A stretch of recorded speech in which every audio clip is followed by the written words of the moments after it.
ఓం శ్రీ గణేశాయ నమః. ఓం శ్రీ సరస్వత్యై నమః. ఓం శ్రీ గురుభ్యో నమః. శ్రీ దత్తపురాణం ప్రథమ భాగంలోని 5వ అంశం, వేదధర్ముడు చెప్పిన దత్త చరిత్ర. దీపక, నీ సంస్కారం నన్ను ఆశ్చర్యపరుస్తోంది.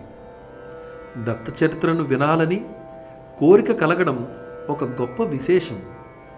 తప్పకుండా చెప్తాను. ఈ రూపంగా ఆ దత్తదేవుణ్ణి స్మరించుకునే భాగ్యం నాకు కలిగించావు. ఆ సద్గురుదేవుని యొక్క కథ అత్యద్భుతం. చెప్పినవారు విన్నవారు ధన్యులవుతారు. సర్వ పాపాలు నశిస్తాయి, సర్వ మంగళాలు లభిస్తాయి. కానీ ఆయన లీలలు అన్నీ ఇన్ని అని చెప్పడం ఎవరి తరమూ కాదు. ఆ పరమాత్మను ధ్యానించి ఆయన అనుగ్రహించిన మేరకు రూపాలు, నామాలు, మహిమలు, భక్తుల గాథలు అన్నీ చెప్తాను. ముందుగా అష్టోత్తర శతనామావళితో దత్తాత్రేయుణ్ణి మన మనోమందిరములలో పూజిద్దాం. నమస్కార ప్రియుడు ఆ దత్తస్వామి. స్మరణమాత్ర సంతుష్టుడు మన దత్తస్వామి. ఓం శ్రీం హ్రీం ద్రాం బీజాక్షర సంపుటితో చివరగా దత్త అని నామాన్ని ఉచ్చరించి నమః అని అంటే చాలు. స్వామి సంబరపడి కరుణామృత వృష్టి కురిపిస్తాడు. అష్టోత్తరం ప్రారంభిద్దామా? ఓం శ్రీం హ్రీం దత్తాయ నమః. ఓం శ్రీ దేవదత్తాయ నమః. ఓం శ్రీ బ్రహ్మదత్తాయ నమః. ఓం శ్రీ విష్ణుదత్తాయ నమః. ఓం శ్రీ శివదత్తాయ నమః. ఓం శ్రీ అత్రివరదాయ నమః. ఓం శ్రీ అత్రిదత్తాయ నమః. ఓం శ్రీ ఆత్రేయాయ నమః. ఓం శ్రీ అత్రివరదాయ నమః. ఓం శ్రీ అనసూయాయ నమః. ఓం శ్రీ అనసూయ సోనవే నమః. ఓం శ్రీ అవధూతాయ నమః. ఓం శ్రీ ధర్మాయ నమః. ఓం శ్రీ ధర్మపరాయణాయ నమః. ఓం శ్రీ ధర్మపతయే నమః. ఓం శ్రీ సిద్ధాయ నమః. ఓం శ్రీ సిద్ధిదాయ నమః. ఓం శ్రీ సిద్ధిపతయే నమః. ఓం శ్రీ సిద్ధిసేవితాయ నమః. ఓం శ్రీ గురవే నమః. ఓం శ్రీ గురుగమ్యాయ నమః. ఓం శ్రీ గురోర్గురుతరాయ నమః. ఓం శ్రీ గరిష్ఠాయ నమః. ఓం శ్రీ వరిష్ఠాయ నమః. ఓం శ్రీ మహిష్ఠాయ నమః. ఓం శ్రీ మహాత్మనే నమః. ఓం శ్రీ యోగాయ నమః. ఓం శ్రీ యోగపతయే నమః. ఓం శ్రీ యోగీశాయ నమః. ఓం శ్రీ యోగాధీశాయ నమః. ఓం శ్రీ యోగపారాయణాయ నమః. ఓం శ్రీ యోగిద్యే యాంగ్రి పంకజాయ నమః. ఓం శ్రీ దిగంబరాయ నమః. ఓం శ్రీ దివ్యాంబరాయ నమః. ఓం శ్రీ పీతాంబరాయ నమః. ఓం శ్రీ శ్వేతాంబరాయ నమః. ఓం శ్రీ చిత్రాంబరాయ నమః. ఓం శ్రీ బాలాయ నమః. ఓం శ్రీ బాలవీర్యాయ నమః. ఓం శ్రీ కుమారాయ నమః. ఓం శ్రీ కిశోరాయ నమః. ఓం శ్రీ కందర్ప మోహనాయ నమః. ఓం శ్రీ అర్ధాంగ లింగితాంగనాయ నమః. ఓం శ్రీ సురాగాయ నమః. ఓం శ్రీ విరాగాయ నమః. ఓం శ్రీ వీతరాగాయ నమః. ఓం శ్రీ అమృతవర్షిణే నమః. ఓం శ్రీ ఉగ్రాయ నమః. ఓం శ్రీ అనుగ్రహ రూపాయ నమః. ఓం శ్రీ స్థవిరాయ నమః. ఓం శ్రీ స్థవీయసే నమః.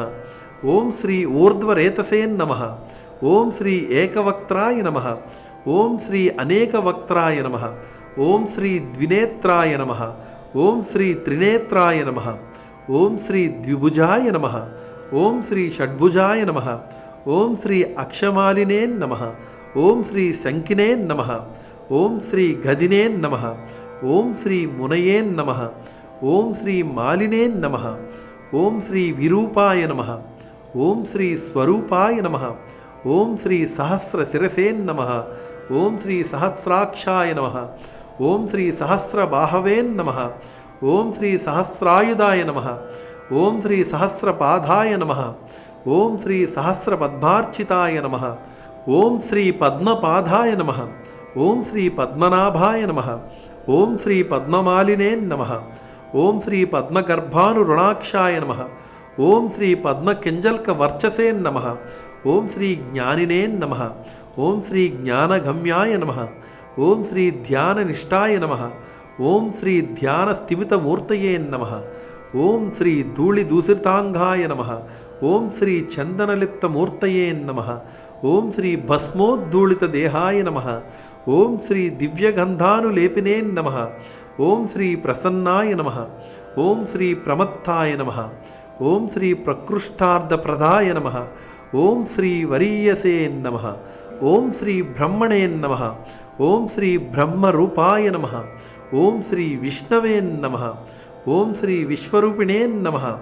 ఓం శ్రీ శంకరాయ నమః. ఓం శ్రీ ఆత్మనే నమః. ఓం శ్రీ అంతరాత్మనే నమః.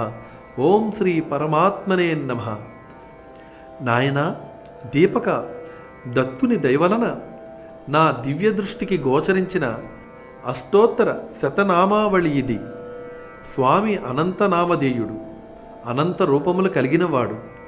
ఈ శతనామావళిని భక్తి శ్రద్ధలతో 3 కాలాలలో జపించేవాడికి అష్టైశ్వర్యములు లభిస్తాయి, ఆది వ్యాధులు తొలుగుతాయి, కన్యలకు తగిన వరుడు లభిస్తాడు. ఇది సకల సిద్ధిప్రదం. నాయన దత్తాత్రేయ స్వామివారు పరస్పర విరుద్ధ రూపాలలో తిరుగుతూ ఉంటారు. భక్తులను కఠినంగా పరీక్షిస్తూ ఉంటారు. ఒక్కొక్కసారి జటామండలధారిగా, మరుక్షణంలో ముండిత శిరస్కుడుగా, యోగిగా, భోగిగా, దిగంబరుడుగా, శ్వేతాంబరుడిగా, పీతాంబరుడిగా కనిపిస్తారు. ఒక్కోసారి మహావిద్వాంసుడిగా కనిపిస్తే మరోసారి ఉన్మత్తుడిగా, మదమత్తుడిగా కనిపిస్తారు. ఒక్కోసారి భిక్షాటన చేస్తూ కనిపిస్తారు. మరొకసారి మహదైశ్వర్యము కలిగిన మహాసంపన్నుడిగా కనిపిస్తారు. నిజమైన రూపం ఏది అనేది ఎవ్వరికీ తెలియదు. అంతుపట్టని రహస్యం. హర, హరి, హిరణ్య గర్భులుగా కనిపిస్తూ ఒకేసారి త్రిమూర్తి స్వరూపుడవుతాడు. గంగలో స్నానం చేసి, కొల్హాపురిలో భిక్ష చేసి, సహ్యాద్రిపై నివసిస్తూ ఉంటారు. త్రికరణ శుద్ధిగా స్మరిస్తే భక్తులకు కనిపిస్తారు. స్మతృగామి అనేది ఈ స్వామికి గొప్ప బిరుదు. అంగన్యాస కరన్యాసాలతో స్వామిని అర్చించే విధానం ఉన్నది. దానినే దత్తకవచము అంటారు. భక్తుడు దత్తనామాలను జపిస్తూ శిరస్సు మొదలుకొని కాలివేళ్ల కొసల వరకు ఒక్కొక్క అంగాన్ని తాకాలి. జ్ఞానేంద్రియ, కర్మేంద్రియాలలో, మనోబుద్ధి, చిత్త అహంకారాలలో దత్తనామాలను నిక్షేపించాలి. దత్త కవచదారులకు వీరంగములోనూ అపజయముండదు. శత్రుభయాలు, దుష్టపీడలు, గ్రహబాధలు, భూత ప్రేత పిశాచాలు, హింసలు దరిదాపులకు కూడా రావు. భక్త రక్షణలో ఇది వజ్రకవచం. దానితో పాటు దత్తమంత్రాన్ని సద్గురువు ద్వారా ఉపదేశం పొందితే చెప్పదగింది ఏమీ లేదు. దత్త మంత్రదీక్షను పొందిన వారికి చతుర్విధ పురుషార్థాలు లభించినట్లే. ఇంతగా జపించలేని వారు దత్తనామాన్ని రోజుకు కనీసం 10 సార్లైనా స్మరించాలి. స్మరించే ముందు దత్తస్వామిని హృదయంలో నిలుపుకోవాలి. పీతాంబరధారి, భస్మోద్ధూళిత దేహుడు, సువర్ణవర్ణుడు, విద్యుత్కాంతి కలిగిన జడలు కలవాడుగా దత్తస్వామిని ధ్యానించి నమస్కరించాలి. నాయనా దీపక, దత్తస్వామి అవతారగాథ చాలా మనోహరంగా ఉంటుంది. పూర్వం నారదుడు అడిగితే బ్రహ్మ చెప్పాడట. అత్రి మహర్షి చేసిన తపస్సుకు మెచ్చి సాక్షాత్తు శ్రీమన్నారాయణుడే అత్రికి కొడుకుగా అవతరించాడు. అత్రిపుత్రుడు కనుక ఆత్రేయుడు, అనసూయాత్రి దంపతుల తపస్సుకు మెచ్చి వాసుదేవుడు తానంత తానుగా దత్తమయ్యాడు. కనుకనే దత్తాత్రేయుడయ్యాడు. తన భక్తులైన యదు, కార్తవీర్యార్జున, ప్రహ్లాద, అలర్కుడు వీరికి బ్రహ్మజ్ఞానాన్ని ప్రసాదించి తరింపచేశాడు. ఈ దత్త లీలలన్నీ మైత్రేయ మహర్షి విదురుడికి చెప్పాడు. ఆ వివరాలు చెప్తాను, శ్రద్ధగా విను. దత్తపురాణము 5వ అంశం సంపూర్ణం.